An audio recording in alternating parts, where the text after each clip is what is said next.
Hello there. Today is Thursday, March 2nd, and this is VOA's International Edition. I'm Lori Lundon in Washington. Coming up, the issue of immigration. Was the president's softer sounding message any different? I have ordered the Department of Homeland Security to create an office to serve American victims. President Trump details the health care law changes he wants to make, and Republicans remain divided.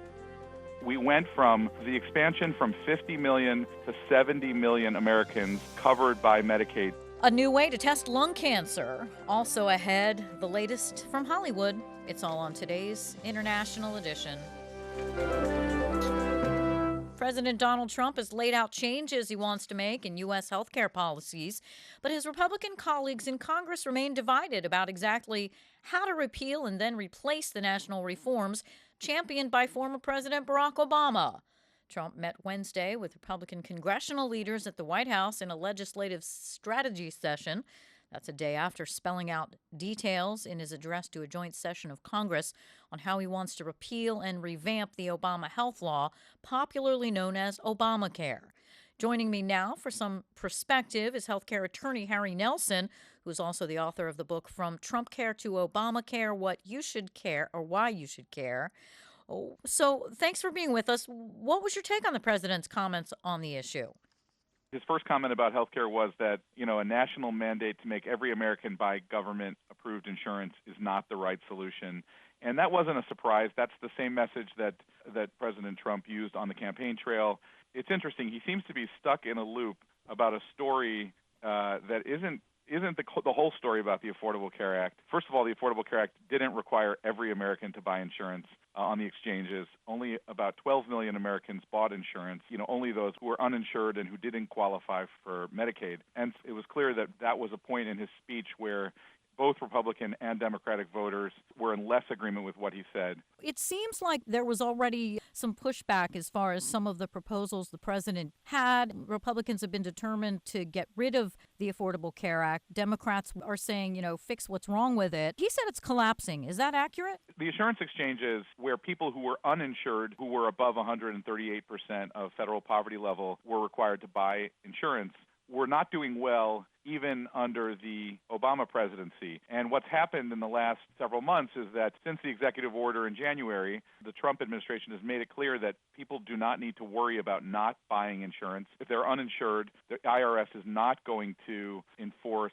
the mandate and impose a tax penalty. And so the insurance companies have been up in arms that basically the Trump administration is essentially talking people away from the exchanges and making them worse, which is a problem for all of the insurance companies that are offering plans on the exchanges. So the exchanges are collapsing. Probably a better description would be to say that they were struggling before the Trump presidency, and that actions of the administration have sort of pushed the exchanges further towards a point of non-viability. In the second week of the administration, President Trump issued an executive order to all government agencies that they should begin identifying places to roll back the Affordable Care Act. So the first thing that we saw was a suspension of marketing efforts to bring people into the exchanges. Even though the Congress is continuing to fund the Affordable Care Act for the next 2 years and to fund the exchanges, the administration immediately suspended marketing efforts. But more importantly, the administration directed the IRS not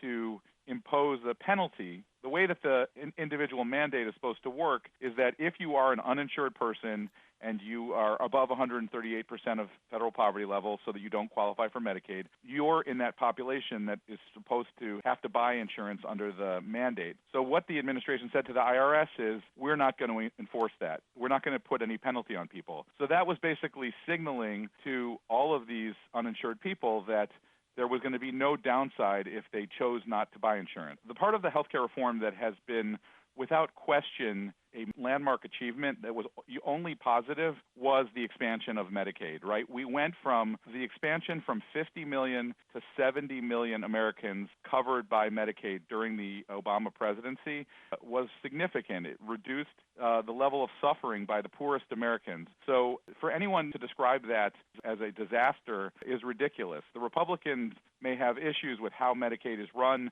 They want to leave more discretion to the states. But I think everyone agrees that giving health care to the poorest Americans is important to make sure that nobody gets left out. President Trump himself said that last night. The part of the Affordable Care Act that's a little more complicated is these insurance exchanges. Bottom line is that the insurance exchanges didn't quite work. Young, healthy people didn't buy in the numbers that were needed to make them economically viable. It's time for a new solution. What I think we're seeing is that even though the insurance exchanges were a failure, the Republicans have not yet articulated an answer that gives comfort to people who are sick or have loved ones who are sick and need care. I think the working class is still looking for a solution, and I think that even a lot of Trump voters are nervous about what comes next. So to say that it's an outright disaster, to me, is misrepresenting what the Affordable Care Act achieved. And finally, the fact that we're still going to have pre-existing conditions covered, as President Trump said yesterday, is a positive thing. So the Affordable Care Act deserves credit for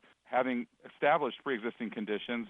The Republicans may not want to make that part of the Obamacare legacy, but the reality is that that was a problem in American healthcare until the Affordable Care Act, and it seems like we have bipartisan support to ensure that going forward, everybody can get insurance even if they have a pre-existing condition. Do you believe that whatever happens, that whatever changes are made, that millions will lose health care? I think millions of people are at risk of either not having health care or, more likely, having worse health care than they have. The reality is that we still live in a country where, by law, every emergency room in the country must treat you if you show up with a medical emergency. The problem is how we get affordable care for people who need preventative treatment or who have chronic conditions that are less than an emergency level. You know, what President Trump said yesterday was that the way to expand access is cheaper insurance. Well, cheaper insurance is going to mean less coverage, and that's going to mean less covered services, and that's going to mean more people waiting for conditions to be bad enough that they have to go to the emergency room.